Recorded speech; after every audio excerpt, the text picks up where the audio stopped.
notre Sauveur, Seigneur. Nous t'adorons. Merci Jésus. Gloire à toi, Seigneur.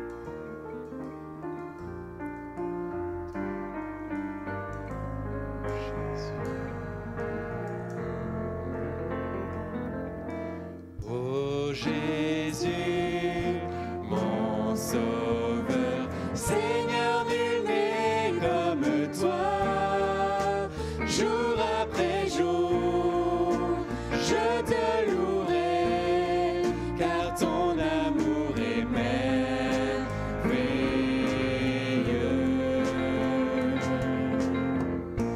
Mon abri, mon refuge, mon réconfort, mon rocher, tout ce qui vit, ce que je suis, ne cesse de t'adorer.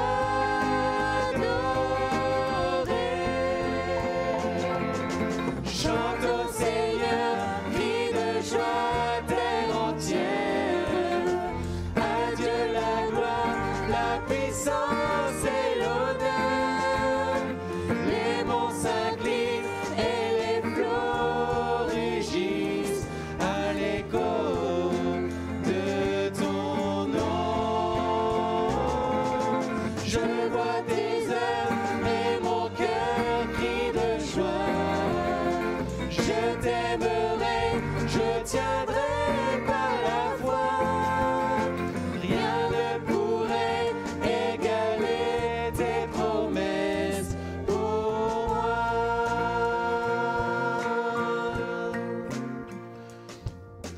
Oh Jésus, mon Sauveur, Seigneur, nul n'est comme toi. Jour après jour, je te louerai, car ton amour est merveilleux.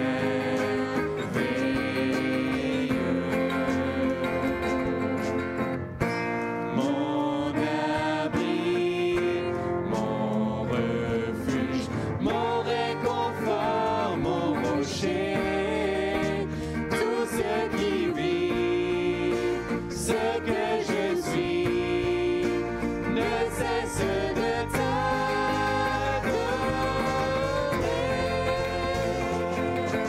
Chante au Seigneur, crie de joie, terre entière. À Dieu la gloire, la puissance et l'honneur. Les monts s'inclinent et les flots rugissent à l'écho de ton nom. Je vois tes œuvres et mon cœur crie de joie. Je t'aimerai, je tiendrai par la foi. Rien ne pourrait égaler tes promesses pour moi. Bonjour et bienvenue à chacune et à chacun sur cette vidéo, sur ce partage. Et voilà, nous vous invitons ce soir à vraiment écouter la parole de Dieu, à vraiment la recevoir et à ne rien manquer aujourd'hui. Vous voyez, la parole de Dieu sera semée, la parole de Dieu sera annoncée encore. Là, nous allons la lire ensemble. Alors que vous puissiez retenir tout ce que nous allons lire, tout ce que nous allons partager ensemble. Et j'aimerais lire un texte avec vous dans l'évangile de Marc, et nous allons lire au verset 35 à 42. Nous avons là une rencontre de Jésus avec un chef de la synagogue, avec le chef de la synagogue, qui se nommait Jairus. Et cet homme va venir, donc c'est dit au début du chapitre 5 de Marc, il nous est dit que cet homme va venir et va implorer Jésus parce que sa fille est malade et sa fille est près de mourir. Et nous voyons que Jésus a fait une guérison aussi entre deux d'une femme qui était atteinte d'une perte de sang depuis 12 ans. Et nous voyons qu'il reprend cette rencontre aussi, cette discussion avec le chef de la synagogue. Et nous lisons donc au verset 35 de l'évangile de Marc au chapitre 5. Comme il parlait encore, donc il nous parle de Jésus, survinrent de chez le chef de la synagogue des gens qui dirent « Ta fille est morte. Pourquoi importuner davantage le maître ?» Mais Jésus, sans tenir compte de ces paroles, dit au chef de la synagogue ne crains pas, crois seulement. Et il ne permit à personne de l'accompagner, si ce n'est à Pierre, à Jacques et à Jean, frère de Jacques. Ils arrivèrent à la maison du chef de la synagogue, où Jésus vit une foule bruyante et des gens qui pleuraient et poussaient de grands cris. Il entra et leur dit : « Pourquoi faites-vous du bruit et pourquoi pleurez-vous ? L'enfant n'est pas morte, mais elle dort. » Et ils se moquaient de lui. Alors, ayant fait sortir tout le monde, il prit avec lui le père et la mère de l'enfant et ceux qui l'avaient accompagné, et il entra là où était l'enfant. Il la saisit par la main et lui dit : « Talitha koumi », ce qui signifie : « Jeune fille, lève-toi, je te le dis. » Aussitôt la jeune fille se leva et se mit à marcher, car elle avait 12 ans. Et ils furent dans un grand étonnement. Amen. Gloire à Dieu parce qu'il fait encore des miracles aujourd'hui. Croyez-le, là où vous êtes ce soir, eh bien, le Seigneur fait des miracles. Le Seigneur transforme les vies. Et comme cette fille qui était morte, c'est vrai, eh bien, elle a pu ressusciter parce que Jésus a agi dans sa vie. Et nous croyons que encore aujourd'hui, le Seigneur peut poser sa main sur vous. Et je crois qu'il peut poser la main sur vous, quel que soit votre mal, et qu'il peut changer la situation actuelle. Dans ce texte, nous avons une parole que Jésus nous dit encore à nous aujourd'hui, et une parole qu'il faut retenir, qu'il faut serrer contre son cœur. Il nous dit : ne crains pas, crois seulement. C'est là une parole que nous avons besoin d'entendre. Une parole que nous avons besoin d'entendre, c'est vrai, mais surtout une parole que nous avons besoin de vivre. Ne crains pas, crois seulement. Aujourd'hui, c'est vrai que quand on regarde notre monde, quand on regarde les informations ou qu'on les écoute, eh bien on peut avoir toutes sortes de craintes liées à ces choses. Et ces informations ne font qu'alimenter finalement ce climat de crainte. Et je pourrais, c'est vrai, poser une question aujourd'hui et vous dire : est-ce que vous avez déjà eu peur ? Et je pourrais demander à une assemblée, à quelqu'un : est-ce que vous avez déjà eu peur ? Et personne ne pourrait venir me voir et me dire : moi, je n'ai jamais eu peur. Parce que c'est vrai que la peur nous touche tous. Et il y a toutes sortes de craintes dans nos vies. Nous le vivons au quotidien. Il y a toutes sortes de craintes dans nos vies. C'est inévitable finalement de ressentir la peur, de ressentir la crainte. Pour certains, c'est vrai, c'est une peur qui les touche depuis l'enfance et qu'ils gardent là au fur et à mesure. Vous savez, aujourd'hui, il y a toutes sortes de phobies. Il y a tellement de mots qui nous montrent ces phobies qui sont là. Et certains, je notais une chose, c'est que certains ont peur de l'autre, peur de la foule, peur du monde. C'est ce que l'on appelle l'agoraphobie. Certains ont peur de la maladie. Pour d'autres, c'est la peur de la mort. Et pour d'autres encore, c'est la peur de l'avenir, la peur du lendemain. Et c'est vrai qu'on peut se demander, mais comment on peut entrevoir ce futur aujourd'hui ? Comment pouvons-nous dire, eh bien, il y aura un futur pour nos enfants en voyant ce monde ? Et c'est difficile de ne pas avancer sans avoir peur. Chaque jour, c'est vrai que le niveau d'anxiété et de peur est grandissant. On entend parler de guerre, on entend parler de terrorisme, on entend parler de maladies, d'un nouveau virus parfois qui est là et qui est de plus en plus virulent et qui va même parfois donner la mort. Finalement, c'est vrai que tout cherche à faire taire toute lueur d'espoir en nous. Mais voyez, face à tout ce contexte, face à ces craintes, eh bien, il y a une bonne nouvelle pour nous aujourd'hui. Jésus, au milieu de toutes ces craintes, au milieu de toute cette anxiété, eh bien, il vient auprès de vous, il vient auprès de nous. Et il nous dit : ne crains pas, crois seulement. J'aimerais qu'on puisse s'arrêter notamment sur une peur qui nous touche tous. C'est la peur de la mort. Le remède à cette peur de la mort se trouve en Jésus, qui lui donne un véritable espoir là où il n'y avait plus d'espoir. Comme ce chef de la synagogue avait entendu dire toutes ces paroles pessimistes, toutes ces paroles désespérantes finalement. On lui avait dit : ta fille est morte, arrête de déranger Jésus. Mais vous voyez qu'il y a quelque chose que Jésus fait. Il va ne pas prendre en compte toutes ces choses et il va juste dire cette parole d'encouragement à Jaïrus. Et peut-être que pour vous, c'est votre cas aujourd'hui. Peut-être qu'on vous a dit, eh bien, il n'y a plus rien à faire pour votre situation. Il n'y a plus d'espoir, on ne peut plus rien faire pour vous. Parfois, c'est les médecins, les personnes les plus compétentes, les personnes en qui nous avons mis notre confiance, qui nous disent « il n'y a plus d'espoir. De toute façon, un jour ou l'autre, vous allez mourir. Et c'est vrai que parfois c'est ça autour de nous. Parfois c'est que du pessimisme, que des paroles désespérantes, des paroles qui ne font que taire l'espoir que l'on a en nous. Mais quelles que soient les paroles que vous avez entendues aujourd'hui, comme ce chef de la synagogue finalement, Jésus ne tient pas en compte les paroles. Comme nous l'avons lu, Jésus ne tient pas en compte ces paroles. Et il vous dit simplement, ne crois pas, crois seulement. La parole de Dieu nous dit encore dans Hébreux 2, au verset 14, « Puisque les enfants participent au sang et à la chair, Jésus y a également participé lui-même. » Donc Jésus s'est fait homme, afin que par la mort, il anéantisse celui qui a la puissance de la mort, c'est-à-dire le diable, et qu'il délivra tous ceux qui, par crainte de la mort, étaient toute leur vie retenus dans la servitude. Amen. Jésus veut délivrer encore aujourd'hui de la crainte de la mort, de cette crainte qui touche chaque être humain. Et c'est vrai que nous sommes tous touchés, un jour ou l'autre, par la crainte de la mort. Il y a des philosophes et même des scientifiques qui disent que cette crainte apparaît habituellement vers l'âge de 8 ans chez l'enfant, qui envisage alors l'idée abstraite de la mort. Et l'enfant va la rejeter au fur et à mesure. C'est ce que disent ces philosophes et scientifiques. Ils disent que l'enfant rejette cette crainte. Il nie finalement cette crainte. Et je voyais là récemment un livre qui vient de sortir où un homme a écrit ce titre à son livre, il a dit « La mort n'existe pas ». Mais voyez-vous, il ne faut pas non plus nier les choses. Parce qu'un jour ou l'autre, on se retrouve face à la vérité de la situation. Parfois, cette idée de la mort revient. Peut-être en vous, cette idée de la mort est constamment là. Et même si on cherche à la nier, eh bien, un jour ou l'autre, elle revient. Par exemple, si vous prenez l'avion et que vous passez par une zone de turbulence, eh bien, cette idée de la mort revient en vous. Vous ne pouvez pas le nier. Si le médecin vous annonce que vous avez un cancer ou une grave maladie, eh bien, c'est la même chose. Là, on ne peut que penser à l'idée que la maladie, eh bien, donnerait la mort. Personne ne peut refouler cette idée qui est vraiment la source d'un grand nombre de craintes aujourd'hui. Vous voyez que le texte précédent nous disait que cette crainte de la mort tient même encore chaque être humain dans une sorte d'esclavage.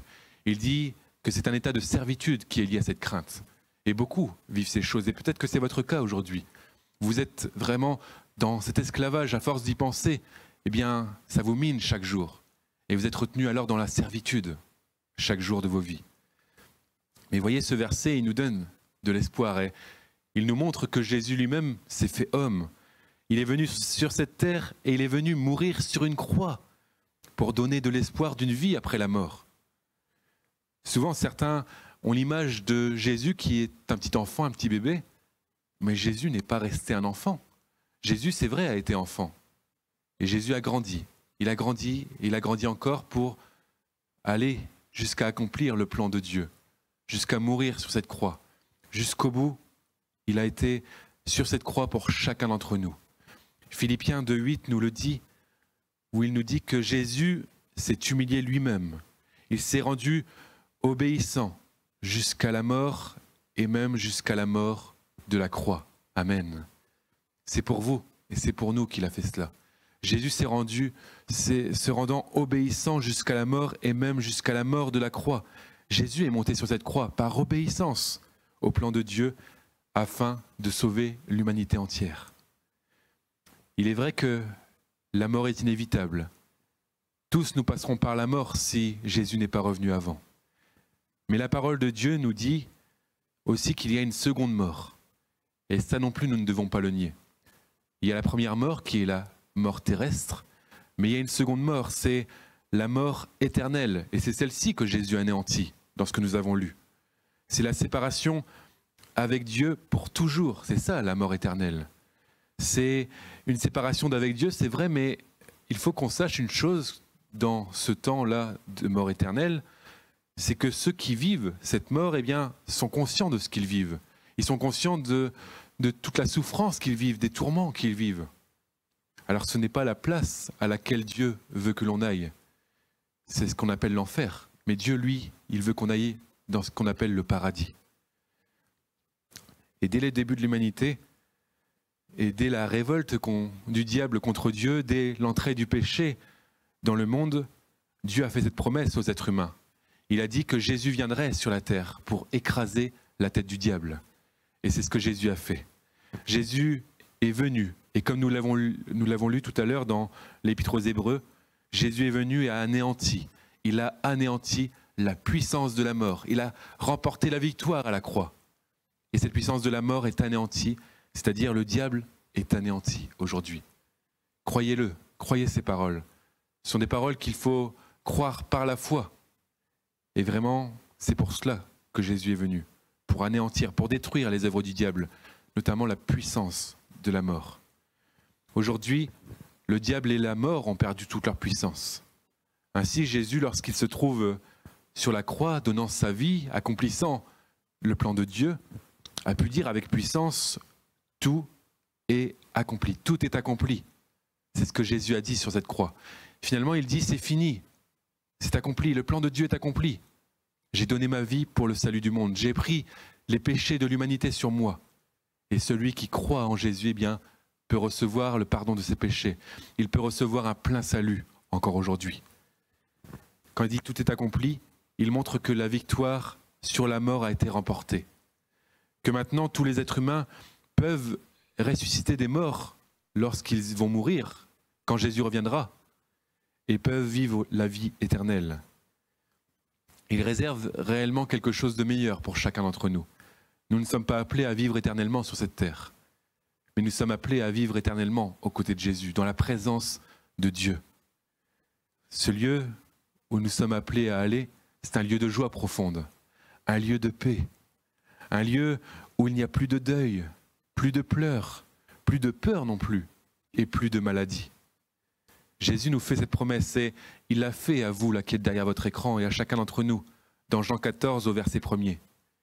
Il nous dit que votre cœur ne se trouble pas, n'ayez pas peur, croyez en Dieu et croyez en moi. Il y a plusieurs demeures dans la maison de mon Père.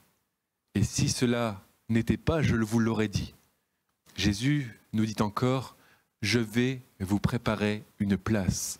Et lorsque je m'en serai allé et que je vous aurai préparé une place, je reviendrai et je vous prendrai avec moi, afin que là où je suis, vous y soyez aussi. Amen. Jésus, et on le voit bien, veut que nous soyons avec lui, à ses côtés pour l'éternité, et non dans ce lieu qu'on appelle l'enfer, séparé de Dieu. Alors ne craignez pas aujourd'hui, que votre cœur ne soit pas troublé. Jésus vous prépare une place à vous, à chacun d'entre nous. Jésus, c'est vrai, est à la droite de Dieu, il est dans le ciel actuellement. Mais un jour ou l'autre, il le fait, cette promesse, il a dit, je reviendrai. Je reviendrai, je viendrai chercher ceux qui ont placé leur foi en moi, ceux qui croient en moi. Oui, Jésus, c'est vrai, est à la droite de Dieu, mais il revient bientôt et il désire vous emmener, vous aussi, avec lui. La Bible nous dit encore dans 1 Thessaloniciens 4, au verset 14, si nous croyons que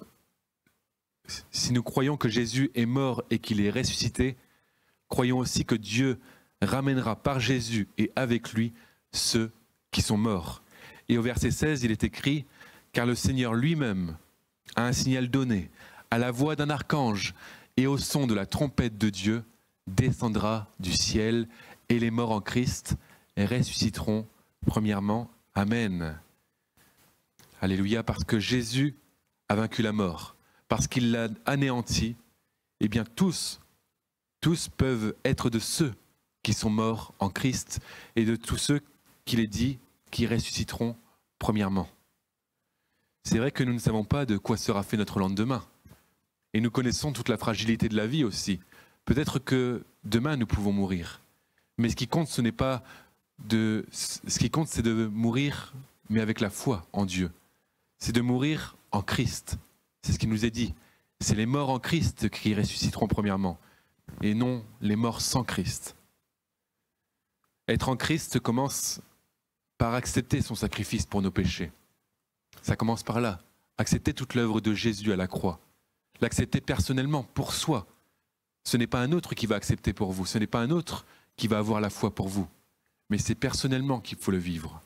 Vous voyez, nous croyons qu'il est mort est ressuscité pour chacun d'entre nous. La Bible nous dit que nous pouvons être réellement des enfants de Dieu. Et elle nous dit dans l'Épître aux Galates au verset 3, « Vous êtes fils de Dieu » et il est écrit « par la foi en Jésus-Christ ». C'est par la foi en Jésus-Christ que nous pouvons être appelés enfants de Dieu. Et vous, c'est par la foi en Jésus-Christ que vous pouvez être appelés aussi enfants de Dieu. Cela rejoint finalement ce que nous avons lu tout à l'heure, quand Jésus a dit « Ne crains pas, crois seulement ». Vous voyez cette exhortation, « Crois seulement ». Il appelle finalement ce chef de la synagogue, et nous bien sûr, à avoir la foi en lui, plutôt que de laisser la crainte gagner de la place dans notre cœur. Crois seulement aujourd'hui, crois seulement.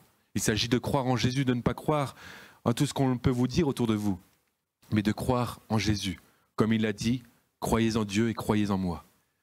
C'est vrai qu'on peut croire une multitude de choses sur cette terre. Certains croient des choses parfois qui nous dépassent, des choses qui nous paraissent tellement aberrantes. Il y en a qui mettent leur foi dans la science, pensant que la science permettra un jour d'avoir la vie éternelle. Mais vous voyez que ce n'est que faux espoir de placer sa foi dans la science. Certains la mettent dans la politique, surtout en tous ceux qui font des belles promesses. Mais aujourd'hui, tout cela n'est que vain. Parce que le problème, si nous plaçons notre foi en quelqu'un sur cette terre, eh bien un jour ou l'autre, nous rencontrerons de grandes déceptions. Un jour ou l'autre, nous serons confus, nous serons honteux, nous serons finalement déçus, parce que notre foi aura été vaine. Mais ce qui compte, et le plus important, c'est de placer sa foi en Jésus qui est le chemin, la vérité et la vie. Jésus, lui, n'est pas un homme. Il n'est pas un homme, mais il est aussi Dieu. Et lui, il est infaillible. Alors si nous plaçons notre foi en lui, eh bien, nous ne serons jamais déçus. Mais ses promesses s'accompliront parfaitement. Croire en Jésus, ce n'est pas seulement de croire qu'il existe, parce que c'est vrai que ce n'est pas seulement une croyance. Et croire qu'il est venu sur cette terre tel qu'un personnage historique. Et Jacques pouvait le dire lui-même, il disait « Tu crois qu'il y a un seul Dieu, tu fais bien. Mais les démons le croient aussi, et eux, ils tremblent parce qu'ils croient que Jésus existe et que Dieu existe. » Vous voyez, ce n'est pas suffisant de croire que Dieu existe, parce que vous voyez que les démons le croient aussi. Mais Jésus nous demande plus que cela. Jésus nous appelle, lui, à placer notre foi en lui pour toute notre vie. Ce n'est pas une simple croyance, mais c'est une foi, une confiance ferme en Jésus. La foi, c'est ça, c'est se confier en Dieu, que ce soit vraiment en sa personne, mais aussi dans ce qu'il a fait. C'est se confier dans son œuvre à la croix, où il a envoyé son Fils unique, Jésus, pour mourir pour chacun d'entre nous. Ce que Dieu demande finalement de tous aujourd'hui et de chacun d'entre nous, c'est réellement que tous acceptent son sacrifice avec foi. Ainsi, nous pouvons vivre ces paroles de Jésus quand on vit vraiment la foi. Ne crains pas, crois seulement. Si il y a la foi dans notre cœur, eh bien la crainte sera chassée. Croire en Jésus est réellement le remède qui chassera toute peur et toute trace d'anxiété. Ce que Jésus veut finalement pour chacun d'entre nous, c'est que la paix remplace la crainte. Jésus dit dans Jean 14, au verset 27, il nous dit cette promesse, « Je vous laisse la paix, je vous donne ma paix. Je ne vous donne pas comme le monde donne, alors que votre cœur ne se trouble pas et ne s'alarme pas. » Amen. Cette paix que Jésus donne ne peut pas se trouver dans le monde. Certains promettent, c'est vrai, la paix. Mais la paix que le monde offre, elle est éphémère, elle ne dure pas. Elle n'est pas la paix éternelle que Dieu peut vous donner aujourd'hui. Certains ont écrit même des livres entiers sur comment trouver la paix intérieure. Ils vous proposent parfois toutes sortes de techniques en vous montrant que par un moyen ou l'autre, eh bien, vous pouvez trouver la paix intérieure en vous. Ils vous proposent des techniques qui feront fuir l'anxiété, qui feront fuir la crainte, le stress et amèneront la sérénité. Mais quelles que soient les techniques, même les meilleures, eh bien, tout cela aussi est vain. Il n'y a aucun livre qui pourra vous apporter la réelle paix intérieure, si ce n'est de venir à Jésus seul. C'est lui qui pourra vous offrir la paix intérieure. Aucune de ces techniques ne pourra permettre à une personne d'acquérir la véritable paix. Mais Jésus nous dit, je vous laisse la paix, je vous donne ma paix. Cette paix, elle vient de Jésus, c'est lui qui est la source. C'est auprès de lui qu'il faut venir, c'est lui qu'il faut prier pour que cette paix déborde dans notre cœur. Cette paix est réellement divine et tous peuvent la trouver parce que Jésus la rend accessible. Il nous dit « je vous la donne ». Alors il veut nous la donner, il veut encore vous faire ce cadeau aujourd'hui de cette paix qui vient de Dieu. Alors pour cela, Dieu nous dit « crois seulement ». Nous lisons encore dans Ésaïe 26, au verset 3, « À celui qui est ferme dans ses sentiments, tu assures la paix. La paix parce qu'il se confie en toi. » Vous voyez que celui qui se confie en Dieu, pour sa vie ici-bas, mais aussi pour la vie après la mort, eh bien, pourra vivre une paix assurée, une paix qui ne changera pas, une paix qui sera là vraiment dans son cœur. Et c'est Dieu qui saura conserver en nous cette sérénité parfaite, cette tranquillité, cette paix face au futur, face à tout ce qu'on peut entendre autour de nous. Il y aura cette paix qui demeurera en chacun d'entre nous. La maladie, c'est vrai, peut vous atteindre. On peut parfois vous annoncer de mauvaises nouvelles, que ce soit un décès autour de vous, un cancer, peut-être une grave maladie, des problèmes financiers ou même la perte d'un emploi. Mais quand on place sa foi en Jésus, eh bien, en tout temps, on garde cette sérénité qui vient de lui et qui reste finalement la même, quelles que soient les circonstances, même les plus terribles. Quand on croit en Jésus, je crois qu'on peut vraiment entrevoir un avenir merveilleux, un avenir bien meilleur. Parce que cet avenir, eh bien, il n'est pas seulement terrestre, mais il est auprès de lui, comme je vous le disais tout à l'heure. Alors ce n'est plus la crainte de la mort finalement qui a sa place en nous. Ce n'est plus la crainte de l'avenir qui a sa place en nous, ou la crainte de la maladie.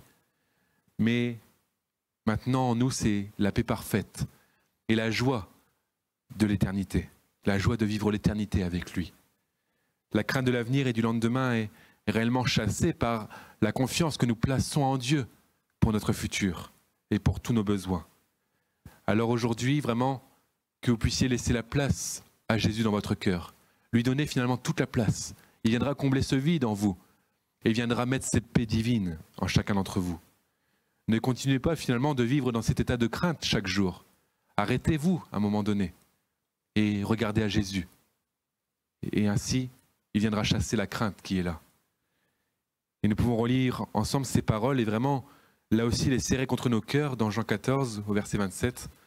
Ces paroles que nous devons vraiment retenir aujourd'hui. Il nous dit « Je vous laisse la paix, je vous donne ma paix. Je ne vous donne pas comme le monde donne. Alors que votre cœur ne se trouble pas, que notre cœur ne se trouble pas et qu'il ne s'alarme pas. » Et Jésus nous dit encore, eh bien, ne crains pas, crois seulement. Amen. Prions le Seigneur ensemble. Seigneur, nous voulons te dire merci pour ta paix. Merci parce que c'est vrai, c'est toi qui chasses la crainte des cœurs. Et je te prie pour tous ceux qui sont là actuellement en train de regarder cette vidéo, Seigneur mon Dieu. Que vraiment tu puisses les aider aussi à faire la paix avec toi. Que tu puisses chasser toutes sortes de craintes qui est là. Que ce soit la crainte de la mort, la crainte de la maladie ou quoi que ce soit, Seigneur mon Dieu, chasse la crainte et prends toute la place dans leur cœur. Aide-les vraiment à venir à toi, à se confier en toi, en toutes circonstances, en toutes choses et pour leur vie entière. Merci mon Dieu, parce que tu nous montres que toi tu donnes cette paix divine, cette paix que nous ne pouvons pas trouver sur cette terre. Alors, je veux te remercier Seigneur. Merci parce que il n'y a plus de crainte, c'est vrai, mais c'est la foi qui est là. Alors nous voulons vraiment vivre ces choses. Aide-nous à vivre ta parole maintenant, Seigneur mon Dieu. Que ton nom soit béni et que ton nom soit glorifié, Seigneur. Amen. Adorons Jésus, prosternons nos cœurs, inclinons nos vies. Il est le Sauveur, amour infini. Adorons Jésus, nous levons nos mains pour lui rendre gloire.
prosternons nos cœurs, inclinons nos vies.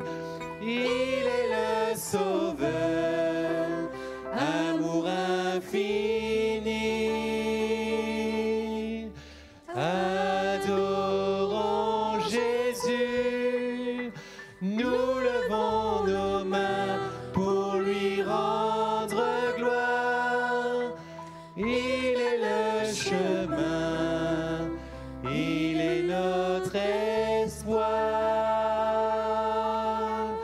Magnifique est le Seigneur, magnifique est le Seigneur, magnifique est le Seigneur. Digne